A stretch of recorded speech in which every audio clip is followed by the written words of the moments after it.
Thank you. Sorry, can I have a minute? For this question of the surface, how long it can stay on the surface, I may share some information from Chinese newspaper.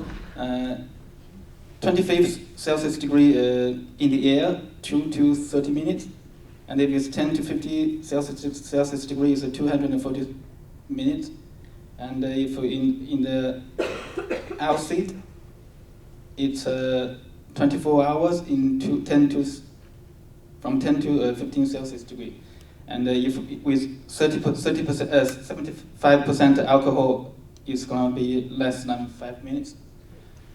And actually, this is just for you to consider with your critical thinking. And there was two independent news journalists in China. They want to report the real death toll in China, and they were disappeared. And in White House, there was a petition trying to save these two journalists from 8 February to yesterday. But we didn't get 10,000 votes, so we failed this to save these two journalists. So we really don't know what really the number of the death toll. And my parents, they will stay at home for nearly 2 months. My question is that how can I make suggestion for my parents? They are facing first the virus and the censorship and the shortage of food. And they are afraid to go outside. They do self-quarantine very severely. And we don't know actually the origin of this virus. So even if we do the best work here, prevent it spreading, but we don't cut off the origin, it may start over again. And rumors say it may come from the laboratory, not from nature.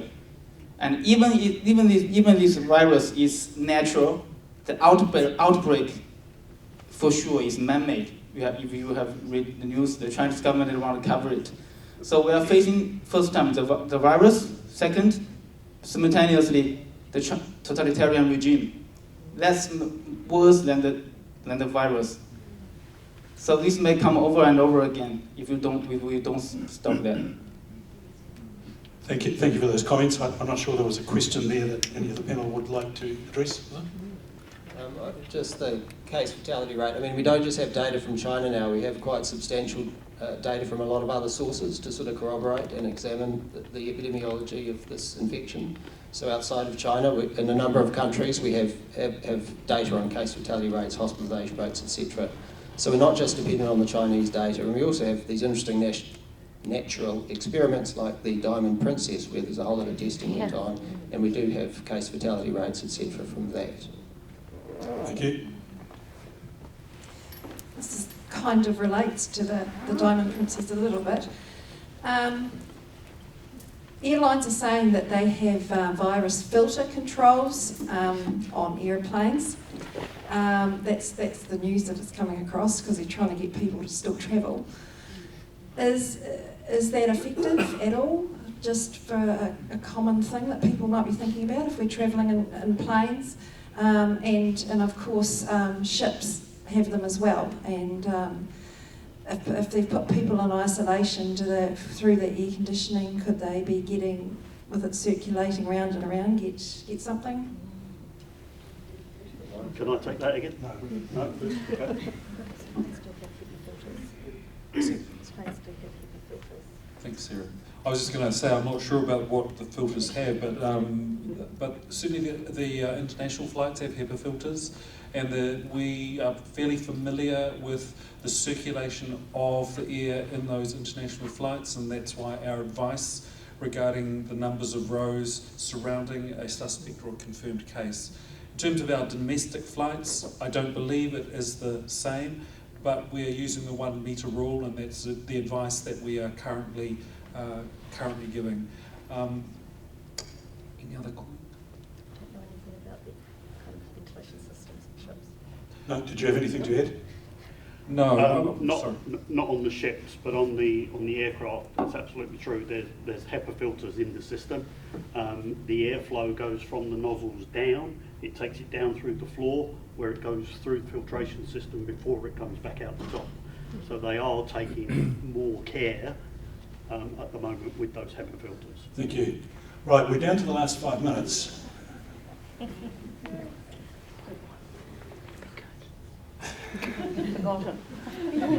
She said it better be good. It is around travel, but actually it's a slightly different question. You talked about from the outset of this discussion, and by the way, it's been hugely informative, thank you, about screening those that are coming in. Do you think it'll get to the point where we'll have to screen going out so that New Zealanders and a lot of us travel, and we're coming up to that travel season, sort of May through July, to stop them getting stopped at the other end, that will impose screening before we leave the country? And is that practical? First, we haven't really been screening. There is what we have had is a presence in those activities that I described to you. And that is part of our keep it out phase. In a manage it phase, absolutely, we would need to do exit screening, because as we are identifying countries where we are seeing transmission, if that happens here for us, then other nations, we will need to let them know, because the same will apply to us. So there would be exit screening if we shifted into that fourth phase of manage it phase. Thank you. Off-the-shelf hand wash in the supermarket, alcohol hand wash, is that effective? Yep, it can be perfectly effective. Not if your hands are visibly soiled, which is hopefully not too often. So if it's up greater than 60% or greater, and it's still effective at lower concentrations, but that's the sort of grade that we would want in a healthcare setting. Time for 2 more questions.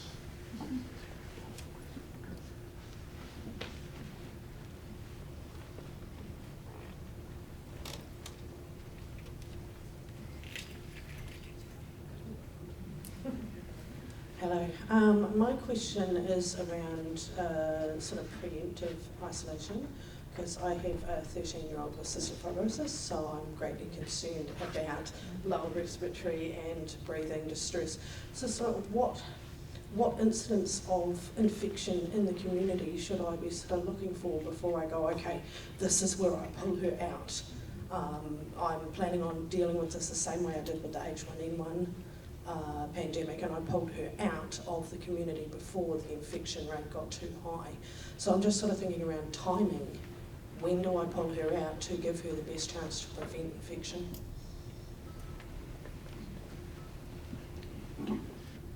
Can I ask you a question? It's a very, very good question. It's a very practical question. Do you have a sense during a normal flu season, do you have an idea about when you would withdraw your teenager from school? Well, typically during a normal flu season, she's been vaccinated. Right, with Yeah. you. Just repeat that.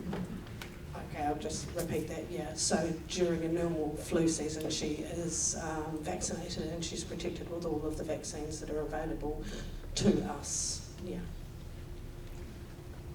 I think that you would want to see kind of definite transmission within the community, and probably more than one kind of transmission event. I think if you look at kind of case numbers and how they've taken off overseas, you don't go from kind of 0 to thousands immediately. So there's kind of chains of transmission. There's kind of roughly about 5 to 6 days between each kind of contact and transmission event and symptoms.